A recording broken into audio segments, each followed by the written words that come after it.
Hi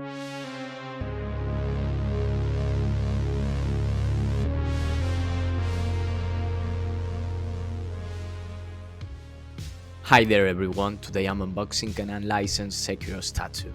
As you can see, the box art uses the Game of the Year official key art and the logo of Hundian Studios there as well. If I'm not mistaken, I think I've waited for almost a year for this to release, and the render was announced I think probably on August 2022, and I received the figure on November 14th, so yeah, more than 1 year waiting for it. The box came very protected and had no issues whatsoever with the store I ordered. I pre-ordered the figure through Gaio Nation this time, and to be honest, had no problems with them. Also, the studio that made this Sekiro recently teased the Millennia 1/6 Resin tattoo. I think they captured her vibe perfectly, so yeah, instant pre-order in my opinion. So as you can see here, I almost broke one of Sekiro's legs. I didn't know it was attached to the main body, and well, it was really scary. Now, speaking of Sekiro, the figure received some changes along the way that had a negative impact among buyers, myself included of course. At some point they removed the Dragon Heritage mark and the Kusabimaru handle was black and red instead of blue, reusing the Mortal Blade one. However, they listened to buyers' feedback and Hundian Studio corrected those issues. My Sekiro is number 33 out of 99. As I was getting all the parts and putting them together, I noticed that the level of detail on this tattoo is phenomenal and quality they promised is there. When I saw the face for the first time, I was really relieved. Don't know what's up with Sekiro figures, but they always seem to not get the face right, don't know why. I own the Sekiro articulated Figma figure and they used a technique called 3D printing to recreate realistically his face. It was a disaster. The 95 of Figmas came with a defective face that Woodsmart didn't want to replace. I was really disappointed because Sekiro is one of my favorite characters and he was getting a figure.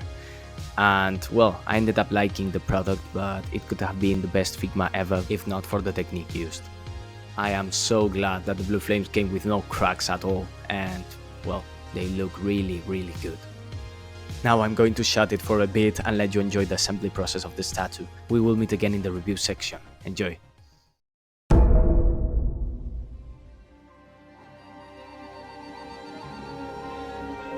Musicality.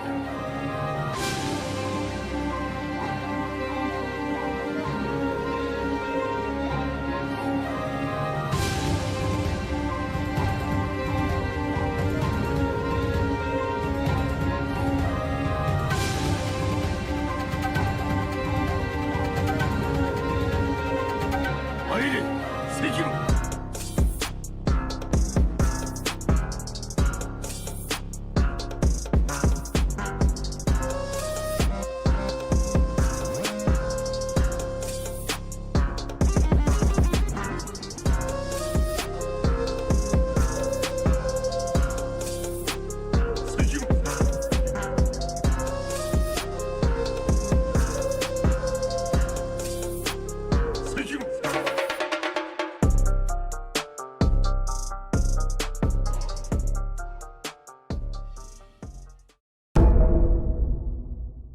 First of all, I'm going to start with the base.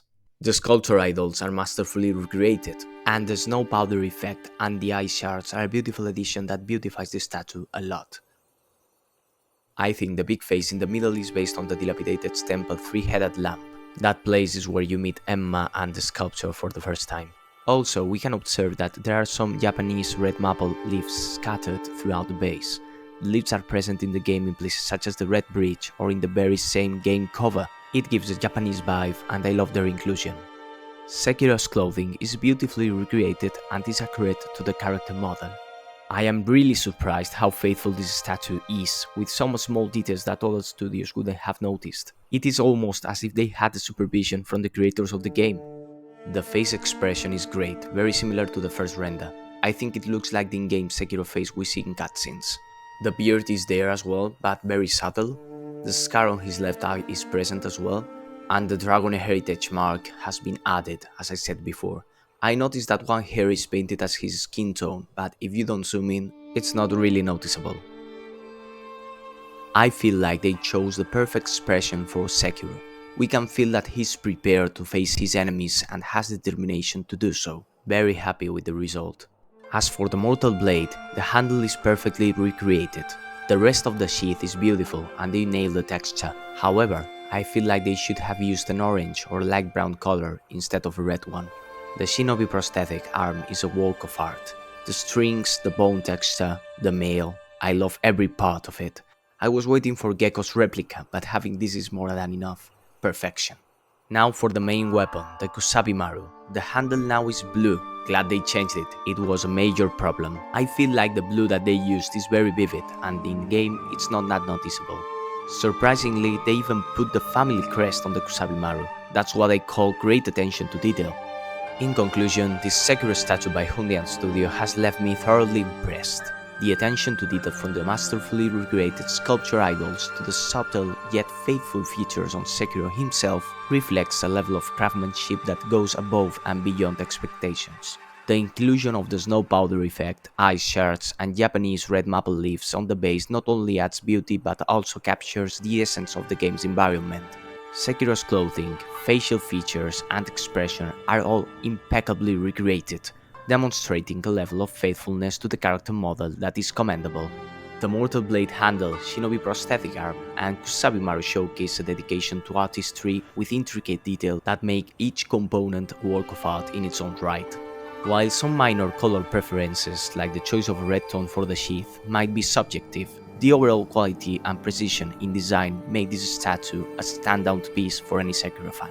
In the end, this Sekiro statue not only pays homage to the game, but also stands as a testament to the studio's commitment to excellence and passion for the source material, a must-have for collectors and fans alike.